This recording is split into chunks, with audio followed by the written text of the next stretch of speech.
to share this with you. Okay, so today it is Tuesday, June the 13th. Crazy world that we live in, super fast. Um, and Sherry, just before you came on, we were just talking about like energetically what's happening with the planets, and it seems to be affecting everyone's. There's a bit more brain fog out there for some people, a little bit more lethargy, and just a bit more sleep required.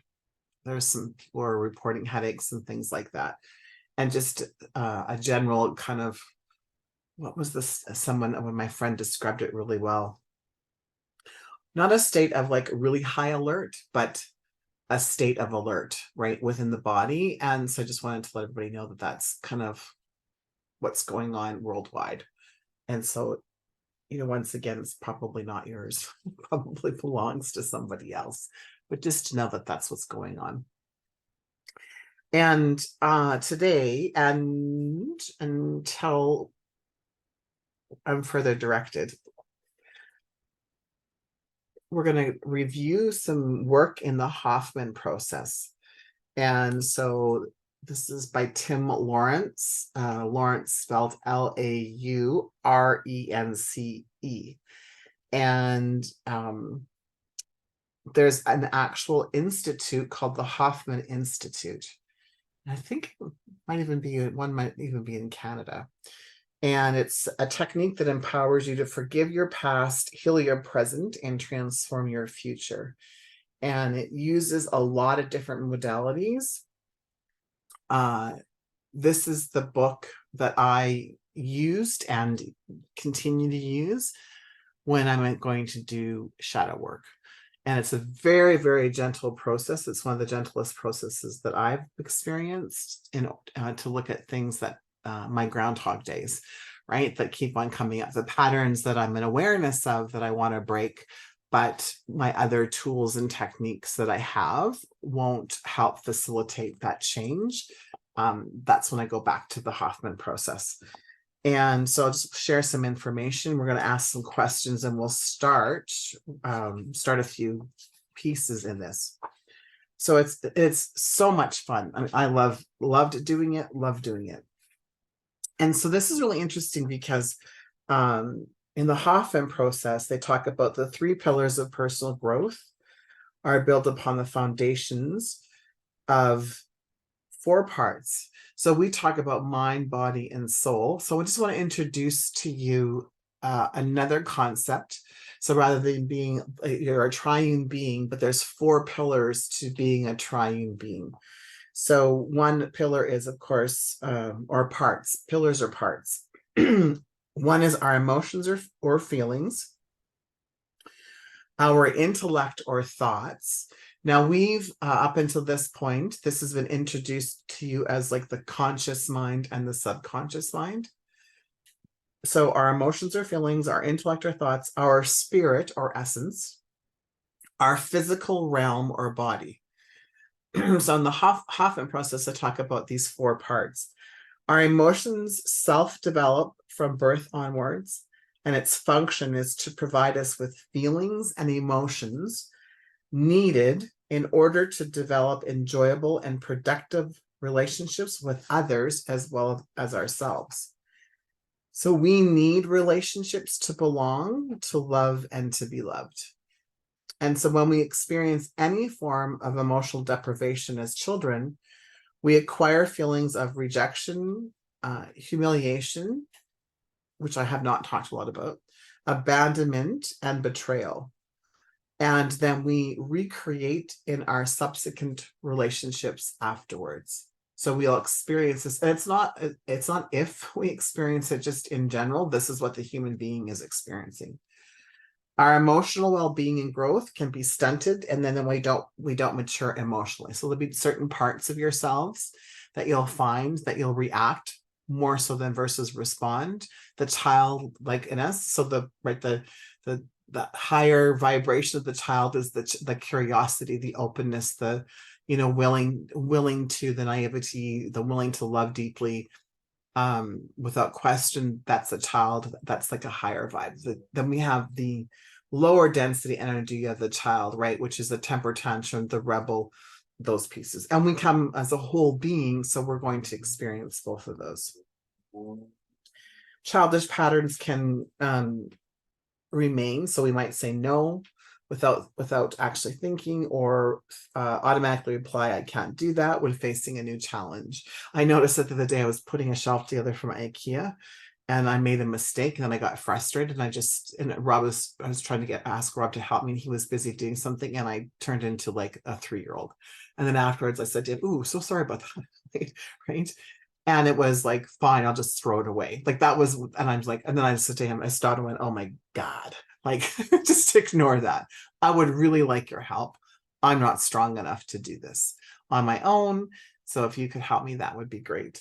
But that behavior is from a past pattern from childhood, and now it's a pattern in my brain, right? There's a neural network that's been created. So in order for that not to happen, there's the awareness piece, which is great, and then the subsequent pieces after that, and then the long-term, effect we want is to create new neural pathways.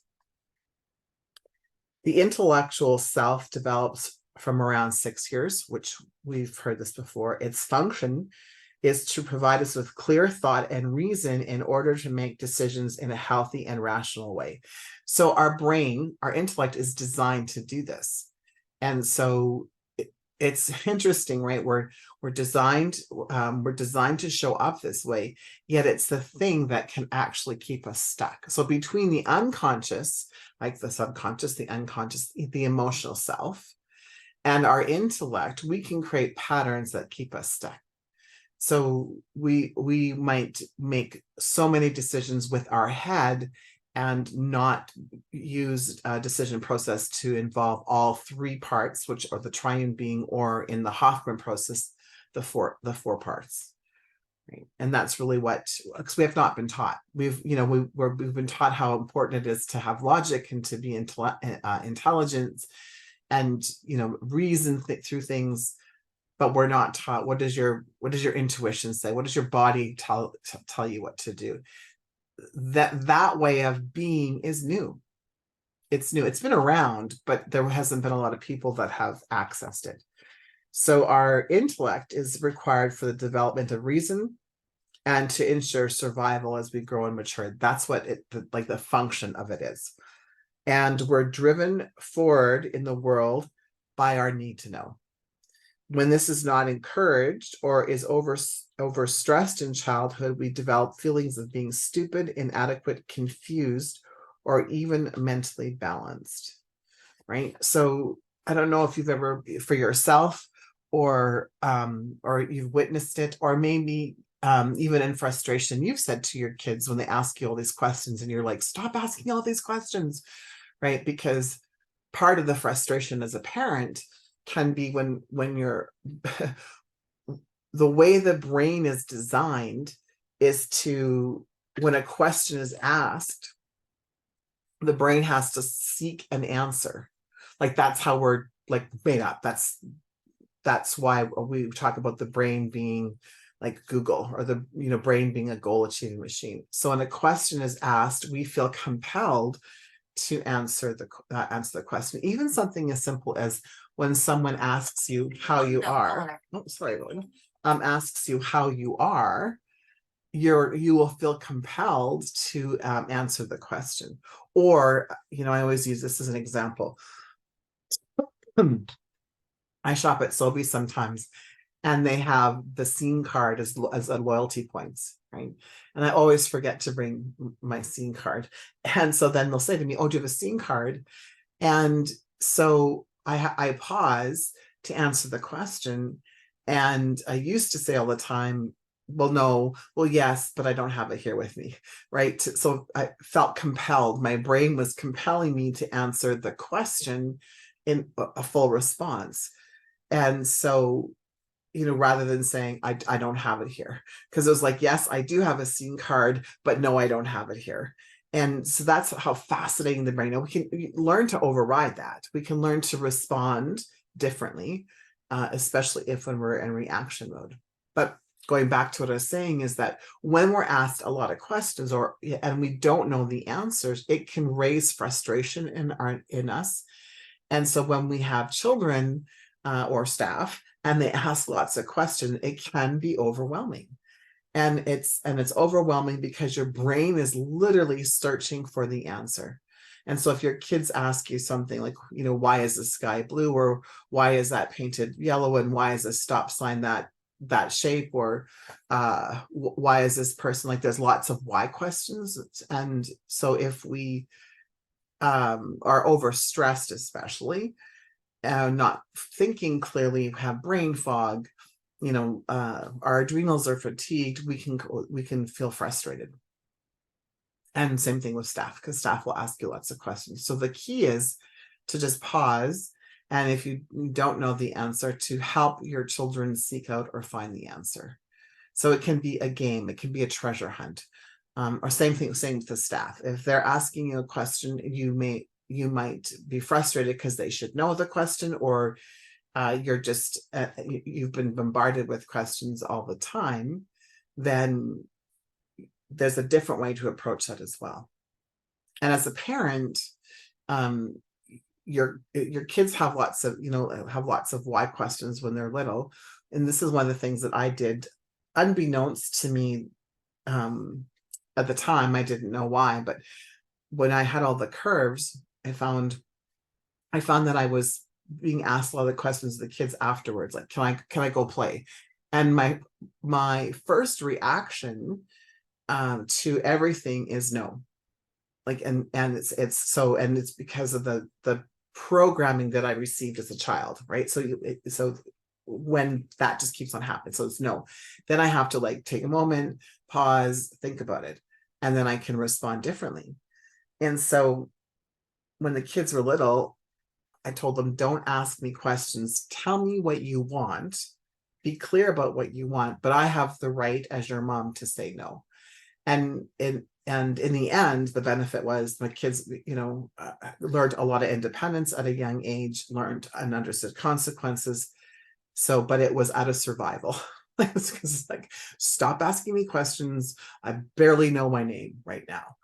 And so part of what the Hoffman process and what we're doing is being in awareness, of course, of how our brains work, how our body works, how the response is.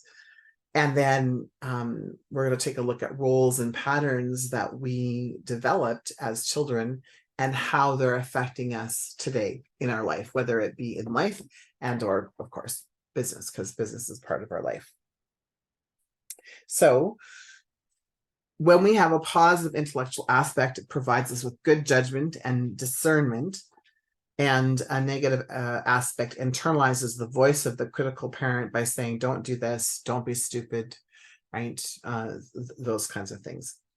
And when we've had a negative aspect internalized, it's the side of us that we become defensive, self-righteous, we don't like to be wrong, and also can want to have the last word, right? So if you've ever been in an argument with somebody and you felt compelled to, if you're texting or talking and needing the last word, that's part of this negative intellectual aspect that we inherited from our family, from our parents, because chances are our parents experience the same thing, which is why they show up the way that they showed up. And so when we're talking about these pillars, some of the aspects of this is, of course, is awareness. And so what we want to do is always, I talk about being radically aware of, radically honest, and then radically aware of where we are. And so in our time today, if you don't have a pen and paper right now, that's okay. The recording will be up on my guy's back. So my recording will be up later on today, but here's patterns that run our lives. And I'll go as slow as possible, but if you need me to slow down, just let me know. So what I want you to do is to consider some of these possible patterns that are in your life. Write down the ones that you resonate with at the moment, or know that you've had in no, I was gonna say that you had in the past, but that's irrelevant. So just the ones that you like, oh yeah, I totally experienced that. You don't have to experience it all the time. Even if you experience some of the time, write it down. So the first one is perfectionist. The patterns of perfection, or being a perfectionist. The second one is blamer. So do you blame others? And again, let me know if I'm going too slow or too fast. Victim is the next one. Do you play victim? An example of that would be, things always happen to me. Why does this always happen to me? Right? Quitter. Are you a quitter? Workaholic. So that's something that you are experiencing. Manipulator.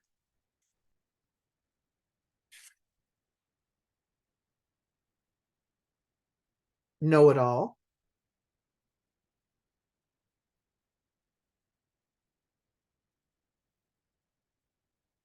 Pessimist. Goody-goody. Control freak. Don't be triggered by the word freak. Pleaser. Worrier. So worrier, Worrier. Withholder. So do you withhold, right, affection or love? Seducer. Bossy. Arrogant. Self-righteous. Feeling guilty. Fear of success. Indecisive. So those are the basic patterns that we can have. Now, when we're talking about these particular patterns, we're talking about the lower density patterns, right? We're not talking about the higher vibe patterns of our life. We're just, at this moment in time, we're talking about the lower density patterns. And so we want to take some time. This is important. So, you know, if you can take some time today, but let's say within the next 24 hours, if it's not this morning, then, you know, tomorrow, but really think about when and where do they kick in? Like, do they kick in just at home, in a relationship, in business, with friends? Right? So I guess that's in a relationship, but is it with a love relationship, or in friendship, or in business relationship? Like, where do these patterns show up for you? And is there any one of those patterns that's really really predominant? There might not be, but if there's any one or more, you know, that are predominant, right? And so you might notice that those patterns will arrive as that nagging voice inside of your head, and you will no longer be able to enjoy yourself. So meaning you'll see the pattern, you'll feel the pattern, and then you have this nagging voice. So this is also important. What voices do you hear? And if you know who that voice belongs to, that's great. You know, and we're not going to spend a lot of time actually in your past, but it's just to be an awareness of the patterns of the voices, right, of who it is that you hear. So one way to catch a pattern is to identify when you feel out of sorts, when you get more impatient or frustrated, flustered or upset, when you lose it, right? When you're not your normal self. And so then if you can identify and name the pattern, then you're able to see basically that pattern in your life, and you'll be able to notice it in other areas, right? And so,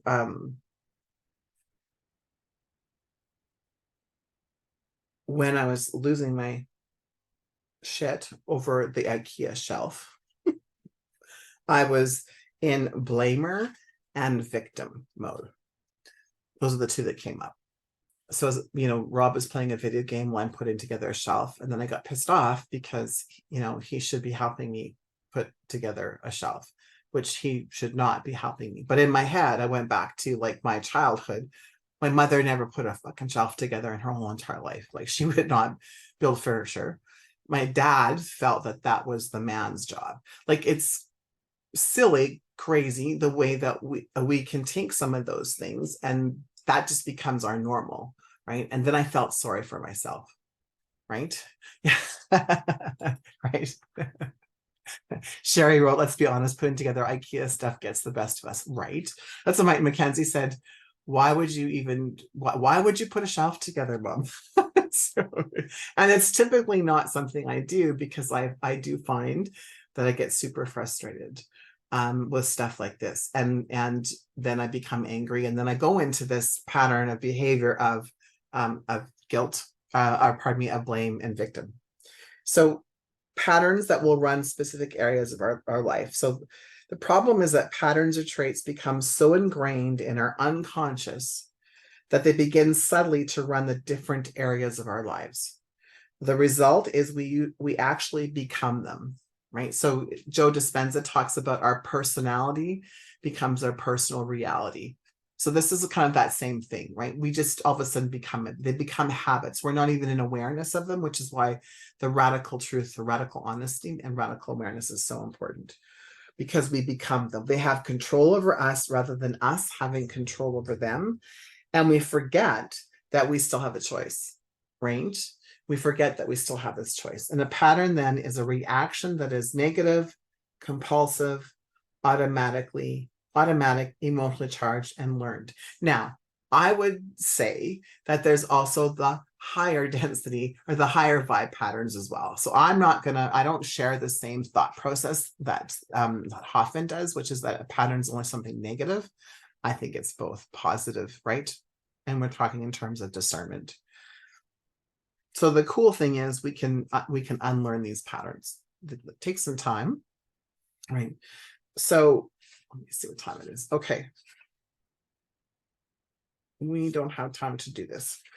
I'm going to, and we'll review this tomorrow as well, this next piece of it.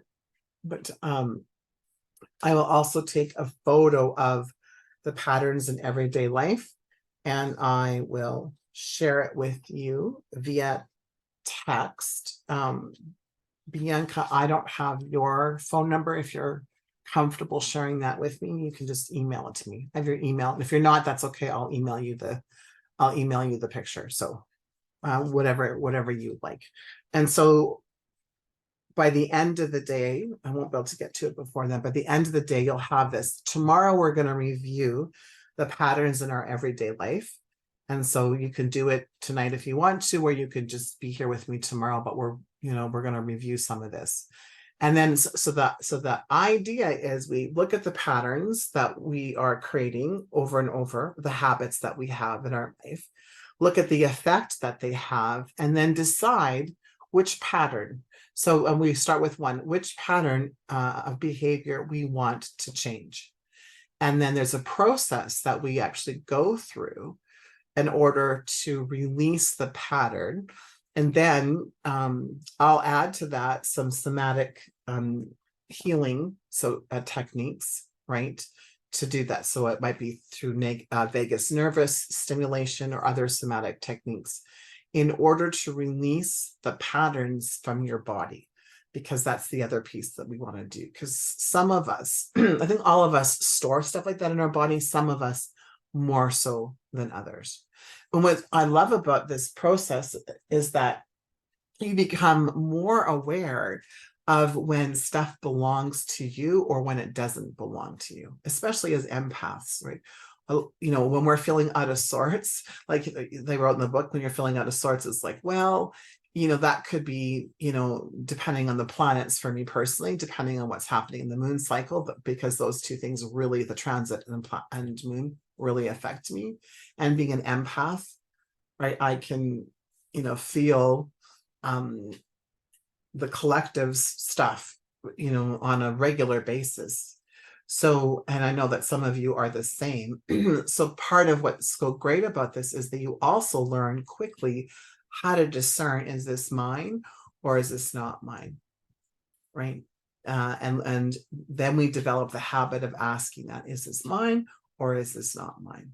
And so that's the really cool thing that comes from that. So, all right. Oh, hang on. I'm going to get a kiss goodbye. Oh, she's. Thank you, sweetie. I'll see you later. It's hot. It is hot. If you guys are gone, I'll leave it open. Sprinkling. Oh, good. Thanks, love. And so we'll do that for probably this next couple of days, this next week. We'll go through this process. And then if anyone wants any more information, but it's a great book. It's called The Hoffman Process. I mean, it's self-directed as well. So if you feel that the shadow work this is the time for shadow work, let me know. There's times that I find that to bring it back into my coaching practice, like with one-to-one coaches, one-to-one clients. So I know some of you will have a conversation about that over the next week or so. All right. Have a great day. Mwah. Love you all very, very much. Super excited. And I get to see some of you later on for coaching certification stuff. So yay. We're going to have so much fun. Oh my goodness. Right? OMG. All right. Love you. Bye.